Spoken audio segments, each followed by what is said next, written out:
नमस्कार, आप देख रहे हैं मौसम पूर्वानुमान यूट्यूब चैनल। मैं किरण वाघमोड़े आप सभी का इस चैनल पर स्वागत करता हूं। आज 27 नवंबर शाम के लगभग 5 बजे और अभी हम देखते हैं कि 28 नवंबर को तथा आज रात को कैसा रहेगा पूरे देश भर में मौसम का हाल।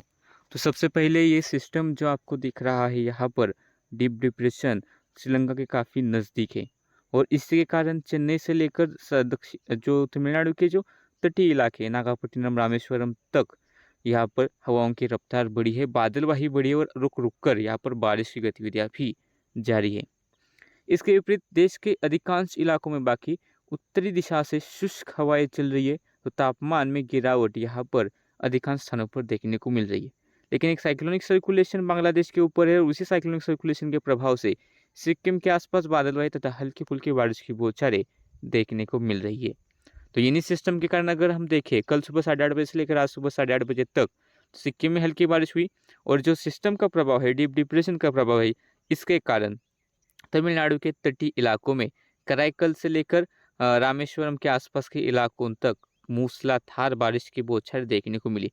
तमिलनाडु के बाकी इलाकों में हल्की बारिश, रायलसीमा दक्षिणी तटीय आंध्र प्रदेश में हल्की बारिश और दक्षिणी आंध्र कर्नाटक में कुछ स्थानों पर हल्की बारिश और केरला में एक या दो स्थानों पर कुछ स्थानों पर हल्की बारिश की बौछारें देखने को मिली।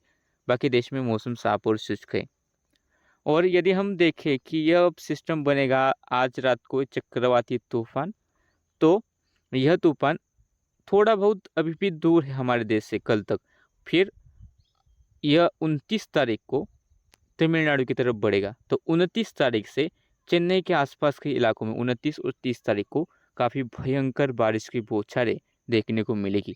और ये जो सिस्टम है टकराने से पहले इसकी इंटेंसिटी कम हो सकती है, ऐसा अनुमान मौसम विभाग ने दिया है। अभी भी यह कहाँ पर लैंडफॉल करेगा इसके बारे में एग्जैक्ट लोकेशन नहीं है, लेकिन चेन्नई से लेकर कडुलुर के बीच के इलाकों में यह कहीं पर भी टकराने की संभावना दिखाई दे रही है।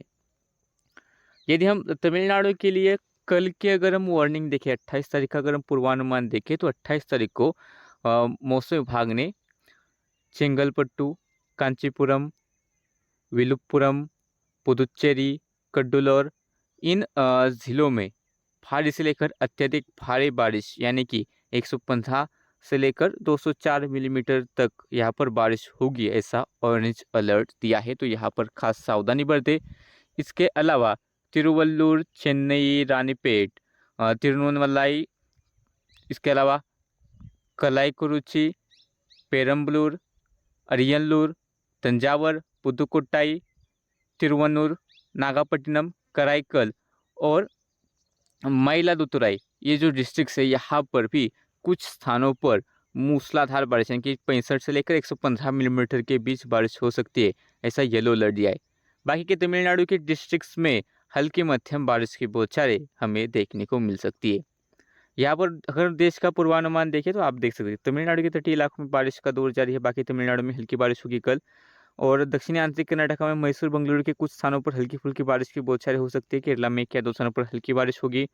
इसके अलावा दक्षिणी तथा फिर हम कह सकते हैं तटीय आंध्र प्रदेश के इलाके हैं कृष्णा डिस्ट्रिक्ट से लेकर नेल्लोर के आसपास के इलाकों में हमें हल्की फुल्की बारिश की बौछारें देखने को मिल सकती है। तो रायलसीमा के भी दक्षिणी इलाकों में तिरुपति के आसपास हल्की बारिश की बौछारें हमें देखने को मिलने का पूरा अनुमान दिखाई दे रहा है। इसके बाद साइक्लोनिक सर्कुलेशन के प्रभाव से सिक्किम में जो बारिश हो रही थी अब वह शिफ्ट हो जाएगी और यह बारिश मिजोरम के आसपास के इलाकों में देखने को मिलेगी। बाकी देश की अगर हम बात करें तो बाकी देश में कहीं पर भी बारिश के लिए हालात अनुकूल नहीं है। उत्तर दिशा से शुष्क और ठंडी हवाएं चल रही है, तो महाराष्ट्र मध्य प्रदेश के कुछ इलाकों में कोल्ड वेव यानी कि शीत लहर देखने को मिलेगी। खासतौर पर नासिक, अहिल्यानगर, पुणे के आसपास के इलाकों में मौसम विभाग ने यहाँ पर अलर्ट दिया है। तो देश के इस मौसम बुलेटिन में अभी के लिए इतना ही। ऐसे ही वीडियो देखने तो चैनल को अभी सब्सक्राइब कीजिए और बेल आइकन दबाकर हर अपडेट पर नजर रखें।